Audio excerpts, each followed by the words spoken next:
Yamaha nampak memberi kejutan dengan kecepatannya yang tiba-tiba yang ditorehkan oleh Quartararo, di mana El Diablo itu berhasil tembus ke Q2 tepat di belakang Marc Marquez yang berhasil memecahkan rekor kecepatan di Le Mans, dan kemudian setelahnya dapat mengamankan posisi 6. Setelah itu, Yamaha langsung menjadwalkan tes di Barcelona. Wow, apakah kini Yamaha sudah menemukan arah kebangkitan? Apakah dia akan membawa part-part baru menyusul dengan hasil yang terbaik ini? Dan apakah ini membuat Quartararo menyesal mengambil langkah ke Honda? Dan juga ada Fabio Di Gia yang kemarin memberikan hasil terbaik bagi Ducati, pembalap dengan peringkat ketiga klasemen, dan Ducati terbaik malah tiba-tiba hampir bisa dibilang sah pindah ke KTM. Wah, dan juga Marc Marquez yang harus melupakan kesempatan juara dunianya tahun ini dan malahan masa pensiunnya yang mulai mengintip, dengan kecelakaan kemarin yang memberinya tambahan cedera. Dan yang paling mengejutkan adalah bagaimana Honda jor-joran uang Jet Brivio masuk ke jajarannya pada 2027. Apakah Puig akan didebak? Seperti apa lengkapnya kita bahas.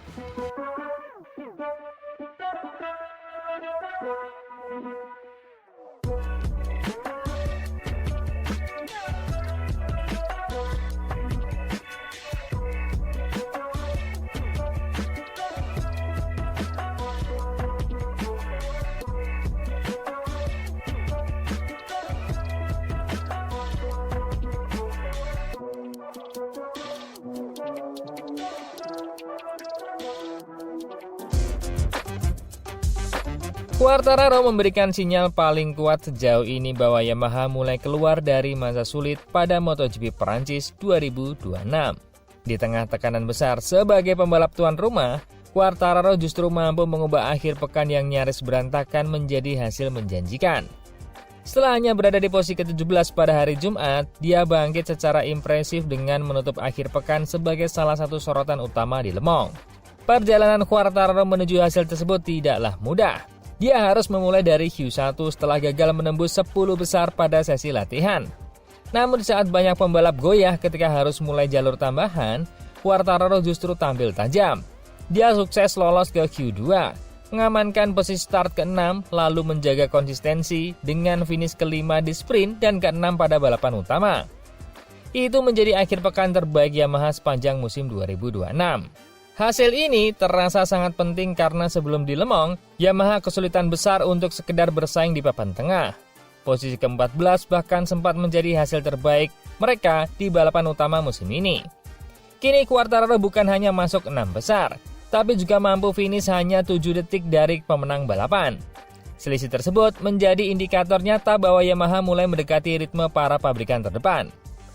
Quartararo sendiri mengakui bahwa tim telah membuat langkah maju yang jelas. Menurutnya, sejak Sabtu pagi, motor mulai menunjukkan karakter yang lebih baik dan memberinya kepercayaan diri untuk menyerang.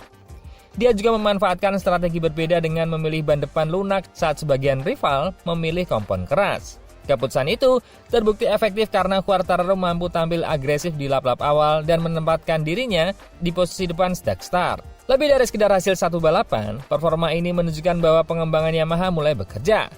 Setelah berbulan-bulan dikritik karena kurangnya akselerasi, grip belakang, dan kecepatan satu lap, kini motor YZR M1 mulai terlihat lebih kompetitif. Manajemen Yamaha pun menyebut tim meninggalkan Perancis dengan pola pikir berbeda. Karena untuk pertama kalinya musim ini, mereka melihat bukti konkret bahwa kerja keras mulai menghasilkan kemajuan nyata. Kini pertanyaan besarnya bukan lagi apakah Yamaha bisa bangkit, melainkan seberapa cepat mereka mampu mempertahankan momentum ini. Jika performa Quartararo di Le Mans bisa diulang di seri-seri berikutnya, maka persaingan papan depan akan semakin menarik. Quartararo telah menunjukkan kecepatannya, dan jika Yamaha terus berkembang, kebangkitan yang lama ditunggu itu mungkin benar-benar sudah dimulai. Berita kedua, masa depan Fabio Di Gia mulai mengarah kuat ke KTM. Pembalap Italia itu dikabarkan telah memutuskan meninggalkan VR46 dan bergabung dengan tim pabrikan KTM untuk musim MotoGP 2027. Jika kabar ini benar, maka langkah tersebut bisa menjadi salah satu transfer paling menarik di pedok. Karena Di Gia memilih meninggalkan zona nyaman Ducati demi proyek besar baru bersama pabrikan Austria. Selama ini, Di Gia dikenal sebagai salah satu andalan Ducati di luar tim utama. Meski membela VR46, dia terikat kontrak langsung dengan Ducati dan mendapatkan motor spesifikasi pabrikan. Status itu membuatnya tetap kompetitif dan menjadi aset penting di grid. Namun, memasuki era regulasi baru 850cc, masa depannya bersama Ducati mulai dipenuhi tanda tanya, terutama dengan munculnya nama-nama muda yang siap diprioritaskan. VR46 sebenarnya masih berusaha keras mempertahankannya. Manajemen tim secara terbuka mengakui hubungan mereka dengan Dijia sangat baik dan ingin terus memberinya dukungan penuh, termasuk ambisi memiliki 2 motor spesifikasi pabrikan. Namun di saat yang sama, banyak tim lain disebut mengincarnya. Itu menjadi sinyal bahwa nilai Dijia di pasar pembalap kini meningkat tajam. Di sisi KTM, kebutuhan akan pembalap baru membuat nama Dijia semakin relevan. Mereka diperkirakan akan kehilangan Pedro Acosta yang santer disebut menuju Ducati. Jika itu terjadi, KTM membutuhkan sosok berpengalaman yang sudah terbukti cepat, konsisten dan memahami motor Eropa. Dijia dinilai cocok untuk peran tersebut. Apalagi dia sudah matang secara teknis dan sedang berada di fase terbaik karirnya. Laporan dari Italia bahkan menyebut Dijia bisa berdua dengan Alex Marquez dalam susunan baru KTM di pabrikan.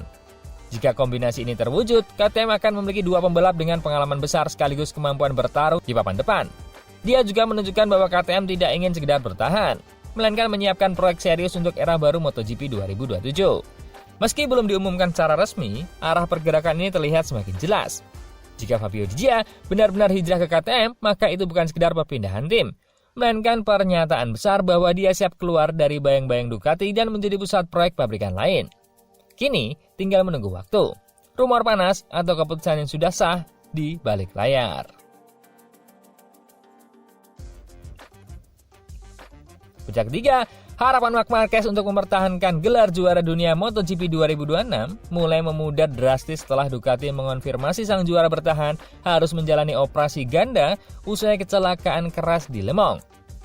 Pembalap asal Spanyol itu mengalami nasib buruk saat sprint race MotoGP Prancis yang berujung cedera serius dan membuat langkahnya di musim ini kembali terpukul.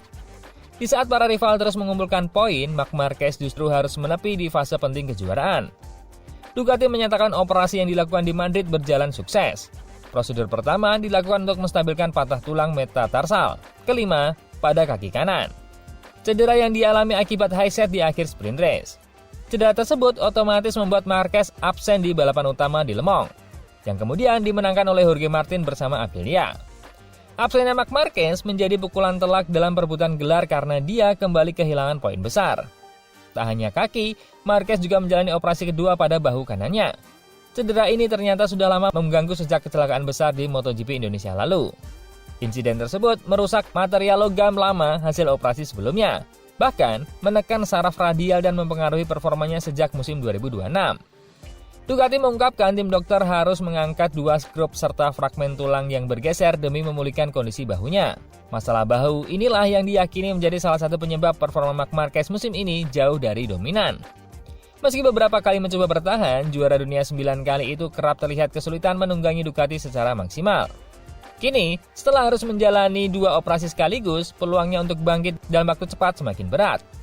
Marquez sudah dipastikan absen pada GP Catalan akhir pekan depan dan akan memulai rehabilitasi setelah keluar dari rumah sakit. Ducati menegaskan waktu kembalinya sang pembalap akan ditentukan dari perkembangan pemulihan dalam beberapa pekan depan. Artinya, belum ada kepastian kapan Marquez bisa kembali ke lintasan. Dengan kondisi seperti ini, peluang mempertahankan gelar juara dunia mulai menipis, dan masa depan karirnya kembali menjadi sorotan. Cedera demi cedera terus menghantam sejak beberapa tahun terakhir, membuat pertanyaan lama kembali muncul. Sampai kapan Marc Marquez terus bertarung melawan tubuhnya sendiri? Jika pemulihan kali ini tidak berjalan mulus, bisik-bisik soal pensiun dini bisa semakin kencang terdengar di pedok MotoGP.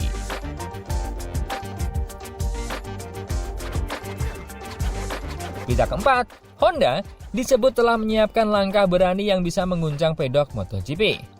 Di tengah proses kebangkitan performa mereka pada musim 2026, HRC dikabarkan sangat serius mendekati Davide Brivio untuk mulai bergabung pada tahun 2027. Jika kesepakatan ini terwujud, maka Honda menunjukkan satu hal penting. Mereka tidak ingin bangkit setengah-setengah, melainkan siap berjudi besar demi kembali menjadi penguasa MotoGP. Nama Brivio bukan sosok sembarangan.